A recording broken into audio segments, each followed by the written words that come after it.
Eh bien, salut à tous, c'est Benoît de la chaîne High Tech Ben. On se retrouve aujourd'hui pour une nouvelle vidéo. Et aujourd'hui, on va parler du matériel que j'ai emmené pour un voyage que j'ai fait au Kenya au mois de janvier. Je voulais vous faire cette vidéo parce que j'ai passé des heures à préparer ce voyage. J'ai regardé beaucoup de vidéos sur YouTube, j'ai lu beaucoup de blogs, beaucoup d'articles et aussi je me suis équipé soit en appareil photo, en objectif et en accessoires et donc je voulais vous partager tout ça. Avant de rentrer dans le vif du sujet, sachez que cette vidéo n'est pas sponsorisée, il n'y aura pas de lien affilié mais je vous mets en description tous les produits qui seront présentés dans cette vidéo.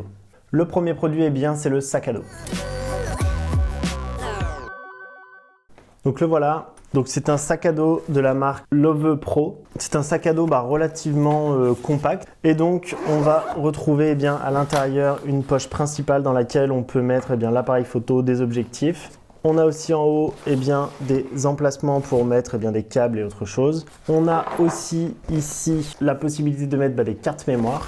À l'avant, on a une première pochette dans laquelle on peut mettre un iPad, également un téléphone, des stylos, voilà, il y a plein de petits rangements. C'est assez profond. Et puis à l'avant, une petite poche où là encore, on peut mettre de nouvelles choses. Le second produit, c'est l'appareil photo que j'ai emmené. Alors c'est celui qui me filme actuellement, je vais vous montrer ça. Il s'agit du Sony A6600. Donc ce boîtier, c'est le haut de gamme de chez Sony des boîtiers APS-C. Cet appareil photo, c'est un nouvel appareil photo que j'ai acheté exprès pour ce voyage et aussi pour tourner de nouvelles vidéos et pour le futur. La première raison pour laquelle j'ai pris cet appareil photo, c'est qu'il a un capteur APS-C. Parfait pour faire de la photo animalière ou de la photo sportive. Par rapport à un boîtier avec un capteur plein format, il a de nombreux avantages. Le boîtier sera plus petit, les optiques seront moins grosses, moins chères et moins lourde. Et ça, mine de rien, quand on passe 8 heures dans un 4x4 pour faire des photos, le fait d'avoir un plus petit appareil, c'est hyper pratique. Les caractéristiques qui m'ont plu sur ce boîtier, c'est le fait qu'il ait un capteur stabilisé, qu'il utilise la batterie Z1000. C'est une batterie où vous pouvez tenir quasiment toute la journée avec. Donc ça, c'est super pratique lorsque vous partez pour un safari d'une journée. Il a un autofocus très performant, il intègre de l'intelligence artificielle pour voir notamment les yeux soit des humains, soit des animaux. Malheureusement, ça ne marchait pas sur les lions ou sur les animaux qu'on peut croiser au Kenya. Et aussi, il filme en 4K, donc très pratique pour ce genre de vidéo que je suis en train de faire. Donc voilà, c'était un rapide aperçu des caractéristiques. Dites-moi en commentaire si vous voulez une vidéo plus complète sur cet appareil photo, pourquoi je l'ai choisi, qu'est-ce qui me plaît moins. Donc le boîtier, je peux pas le mettre dans le sac à dos, mais bon, il vient se mettre ici dans la partie haute de ce sac. J'ai aussi pris 3 objectifs avec mon appareil photo. Le premier, c'est le 70-350 de chez Sony qui ouvre à 4,5 en 70 mm et qui ouvre à 6,3 en 350. Donc ça, c'est l'objectif que j'avais 90% du temps sur mon appareil photo. Comme je vous le disais, on est sur un boîtier avec un capteur APS-C, ce qui fait que le 350 mm est un équivalent 500 mm sur un capteur plein format. Cet objectif, pour moi, il est indispensable si vous voulez faire un safari photo. Si vous voulez voir des animaux loin, voilà, parfois on a de la chance, ils sont près, mais parfois ils sont très loin. Ce zoom, il peut paraître lourd et imposant, mais en réalité, voilà, l'avoir toute une journée lors d'un safari, ça se fait largement. Donc 90% du temps, il était sur mon boîtier et donc il venait se mettre ici. Un autre objectif que j'avais, c'est celui-là, le 18-135, c'est l'objectif de kit qui ouvre à 3,5 à 18 mm et à 5,6 à 135 mm. Donc c'est pas l'objectif idéal, il n'est pas très lumineux au final, mais voilà, c'était l'objectif de kit. J'aurais préféré prendre le 18-105 qui ouvre à f4, mais malheureusement, j'ai pas pu me l'acheter. Cet objectif, je l'ai quasiment pas utilisé, si ce n'est un soir et un matin pour prendre des beaux paysages. On avait un beau lever de soleil, on avait aussi des orages et tout ça. Idéalement, il aurait fallu un deuxième boîtier car lorsqu'on est en safari, c'est très compliqué de changer rapidement d'objectif. Voilà, en plus on peut mettre de la poussière, etc. Donc c'est pas du tout recommandé. Et ce boîtier, dans mon sac, il se rangeait ici. Un autre objectif, c'est celui qui est en train de me filmer actuellement, c'est le 35 mm qui ouvre à f1.8 de chez Sony. Cet objectif, je l'ai pris en me disant que je pourrais faire des beaux portraits, éventuellement des paysages, etc. En réalité, je ne l'ai pas du tout utilisé, pas une seule seconde. Ça m'a encombré pour rien, mais bon, comme il est petit et compact, c'était pas gênant.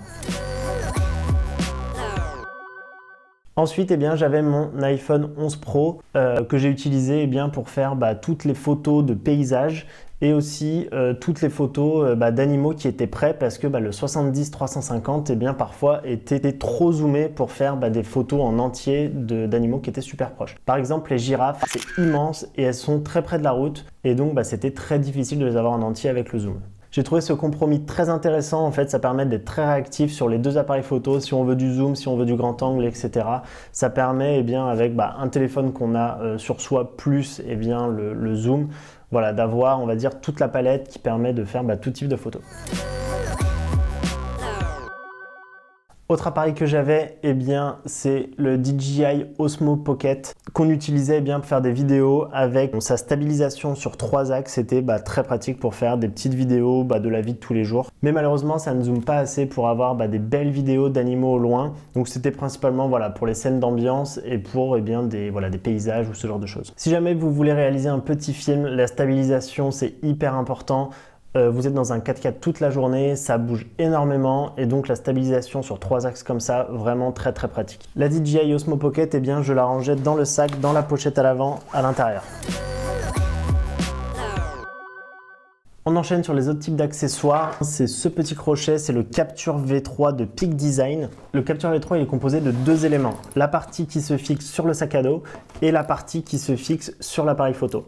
Et donc cet accessoire, ça me permettait d'avoir toujours mon appareil photo accroché à mon sac à dos et de l'avoir en permanence sur moi, prêt à dégainer. C'est beaucoup plus pratique de l'avoir ici accroché, le poids est réparti eh bien, sur les épaules plutôt que de l'avoir en lanière autour du cou. Donc en pratique ça donne quoi? Eh bien, on a l'appareil comme ça et si on veut le prendre, main gauche ici, on appuie sur le bouton, on le débloque, clac et en quelques secondes on est prêt à shooter. Et pour le remettre, eh bien, c'est pareil, on a un petit clip et voilà. Et aussi, on peut avec eh bien, marcher, il ne se balade pas comme ça de droite à gauche et c'est beaucoup plus pratique en fait pour l'avoir sur la longueur. Avec cet accessoire, eh bien, j'ai acheté aussi cette sangle en fait qui permet de l'avoir comme ça et d'avoir le boîtier ici. Je vous mets les liens dans la description, ça coûte son petit budget, hein. Je crois qu'en tout j'en ai eu pour pas loin de 80 €, je crois, la lanière plus la partie qui se fixe sur le sac à dos. Donc voilà, avec le gros objectif, eh bien, ça donne ça. Hop, vous voyez, je peux lâcher ma main. Je peux venir le resserrer ici si besoin. On arrive maintenant sur les accessoires. Le premier est l'un presque des plus importants que je recommande à tout le monde. C'est ce stylo de nettoyage pour les optiques. Avec toute la poussière qu'on prend dans la journée, c'est hyper important de les enlever. Pour nettoyer ces optiques, eh bien, c'est la seule méthode. Il ne faut surtout pas souffler dessus car vous pourriez mettre des poustillons et dans ce cas-là, ce sera très très dur à enlever et toutes vos photos seront mortes. Donc ce petit stylo qui coûte une dizaine d'euros vous permet d'enlever les poussières d'un côté et de l'autre côté, il y a une autre brosse en fait qui permet d'enlever tout ce qui est traces de doigts ou autres traces plus difficiles à enlever. Et ce stylo, eh bien, il trouve la place dans le sac ici. Hop, vous voyez, il y a un endroit pour le stylo. Autre élément indispensable à mon sens, eh bien, cette petite poire qui permet d'aller enlever eh bien, toutes les petites poussières qui pourraient se mettre sur le capteur. Sur le capteur, c'est encore plus important que sur les objectifs. Il ne faut surtout pas souffler dessus. Pareil, vous pourriez mettre des postillons qui seraient encore plus difficiles à enlever et qui feraient qu'aucune photo ne serait jolie. Et donc avec ça, vous pouvez souffler de l'air propre sur le capteur pour enlever tout ce qui est petite poussière. La poire, je la rangeais eh bien, en haut dans cette poche ici. On continue sur le nettoyage. J'avais avec moi un petit kit de nettoyage pour nettoyer le capteur si vraiment il y a des éléments qui sont très très durs à enlever. Donc j'avais vu une vidéo d'un youtubeur que je vous mettrai en description qui explique précisément comment le faire. Sachez que pour ces petits accessoires, il faut les acheter à la dimension de son capteur, sinon vous ne pourrez pas le nettoyer correctement. Et il y a un petit liquide qui va avec, et donc ça c'était rangé ici dans le sac, dans la poche du milieu.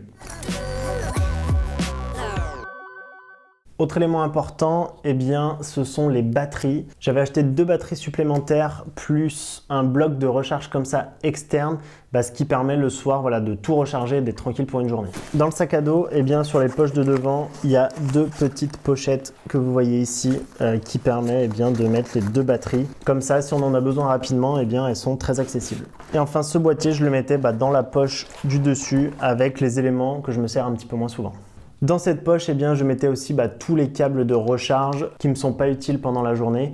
Mais voilà, c'est une poche où c'est un peu le fourre-tout des éléments dont on a besoin plutôt le soir lorsqu'on est à l'hôtel.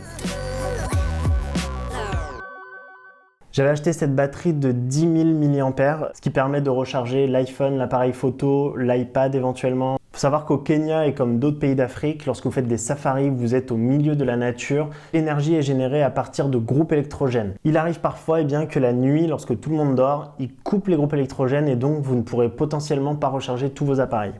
Donc cette batterie, très pratique, je l'ai utilisée plusieurs fois durant le voyage et donc c'est un élément aussi indispensable pendant un safari. Et la batterie, je venais la mettre ici dans la poche tout devant. On reste sur l'électricité. Et j'avais acheté cet adaptateur qui permet d'avoir tout type de prise. Au Kenya, c'est une prise anglaise, donc voilà, on peut la choisir. Et surtout, l'élément le plus important pour moi, c'est le fait qu'il ait 4 ports USB dessus.